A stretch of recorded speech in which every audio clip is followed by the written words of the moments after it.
Hi everyone, it's Michael, and today I'm going to show you how I divide Cattleya orchids. And I'm going to be using number 54 in my collection to demonstrate, and that is my Brassolaeliocattleya Volcano Prince. And just take a look at this beauty. It is super well established, there is tons of aerial root growth, and it is pretty tightly packed into this container. It's giving me all the signs that it's ready to be divided.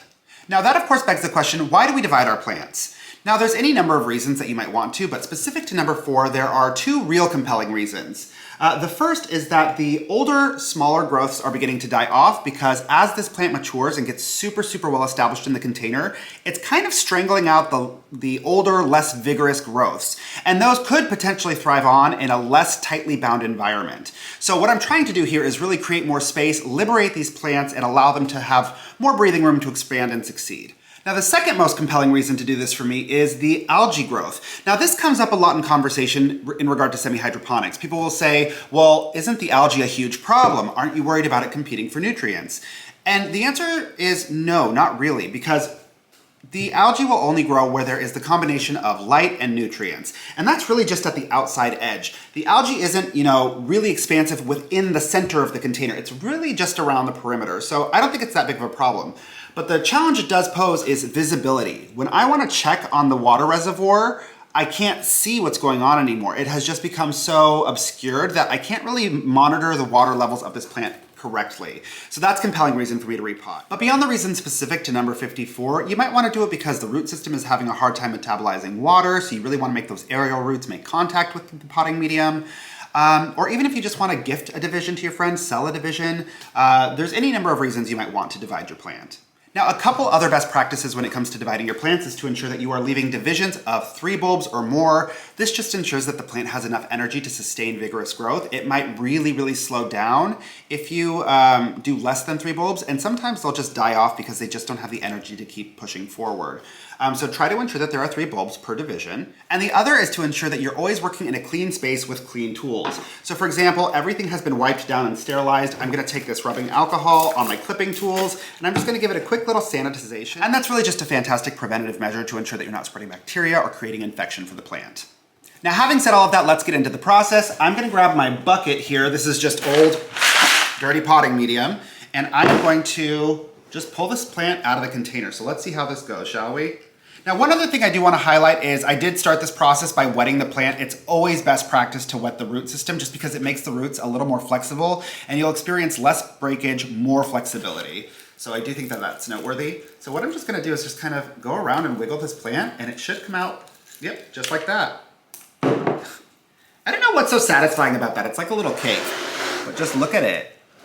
So this plant is doing really well. And again, to the algae point, do you see how once I start to remove it, there's not algae in the center, it's all around the perimeter here. That is where the algae grows. So don't worry so much about it. It's not that big of a deal. Now what I'm doing here is just kind of massaging the root system and allowing it to release any additional potting medium. So, and usually it'll kind of hit a tipping point where it'll all just start to come out on its own. So now that this is semi-unpotted, I want you to take a look at the difference between the root system that was in the container and the root system outside of the container. This isn't full of a lot of viable roots. This is a lot of dead and decaying matter. So I'm gonna get all of this cleaned up. I'm gonna get it rinsed off. And I can actually already see there's some clear division points. This might just pull apart. I bet if I could just pull right now, it would do it. Hold on, let me see. I'm just gently wiggling them away from each other. Yep, and look at that. I'm gonna rinse these 2 divisions and I'm gonna be right back. So now that I've gotten these rinsed off, it's more evident to me that I really only have 3 divisions here because I was thinking there was going to be more based off of the amount of pseudobulbs. But when I take you in, take a look at how these 3 pseudobulbs here, for example, they're not anchored to any vigorous or live roots. This plant is going to have a tough time getting established if I were to clip this off and try to cultivate it. It might succeed, but it's pretty unlikely. Now these will act as a battery pack to sustain this new growth, and this already has a great promising set of leads because look at all of that new root growth. It has this lovely new growth here. It's ready to just get established somewhere else, and that'll sustain the rest of the plant. So I'm actually gonna leave these ones here intact. Now these 2, however, I'm not sure that you can actually see it, but there are new growths and new leads coming off of this side and of this side. This has a good chance of survival if I just split this one right down the middle. And again, there is a natural division point that is just kind of calling to me. So I'm just gonna work my way on it and see if I can just gently pull it apart. I was wrong. It wouldn't just pull apart, but the division point is pretty clear to me. So I'm just gonna go ahead and slide in here with my clipper tool and give it a nice clip right down the middle. There we are. And now, do you see how clear that division was? It was just super obvious. And now when you look at it, both of them have a vigorous set of new roots that are really gonna help them get established in their new home. So now what I'm gonna do is just go ahead and clean up all of the dead and decaying root system, and we'll come back in just a moment.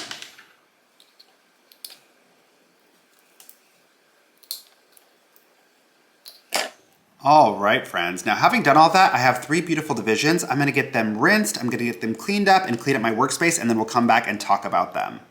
Now, having completed the process, you can see we're left with 3 beautiful divisions. All of them have a healthy flush of new roots to ensure that they're able to establish more readily in a new container, in a new potting setup. You can still see that there's some discoloration from when the plant was getting very little calcium or magnesium. That deficiency had some real impacts, but the plant is super healthy. It's very, very vigorous, and I have 3 beautiful divisions. So I'm gonna pick one. I'm gonna upload the other 2 onto michaelsorchids.com. I will link the plant below if you want it, but this is generally the protocol. Now, I will say a few other cautionary words on this process. Anytime I divide a plant, I like to allow it to sit bare root for a period of 24 to 48 hours. And the reason is we've created micro wounds all over the plant, on its root system, on the rhizome. So what you want to do is really allow those to close up, because having open wounds is just asking for a bacterial infection with these plants. So I'll put it on the rack and I'll let it dry there for a few days. Also, once I do get it repotted, I will withhold nutrient solution or any fertilizer for a period of about 2 weeks, because those roots really need to establish and get comfortable in their new grow environment before they're able to metabolize fertilizer. I don't know why, but I'm gravitating towards this one. It's not the largest, but to me it's kind of the prettiest, so I think this is the one I'll keep. Ah, look how darling it is. So cute. And with that, that's pretty much it. Thank you so much, as always, for choosing to spend some time with me. If you have any questions, concerns, or feedback, go ahead and leave it in the comments section below. Be sure to support one another in the comment section, because I'm so seldom available to do so. Don't forget to click subscribe, and have a beautiful rest of your day. Mwah! Bye.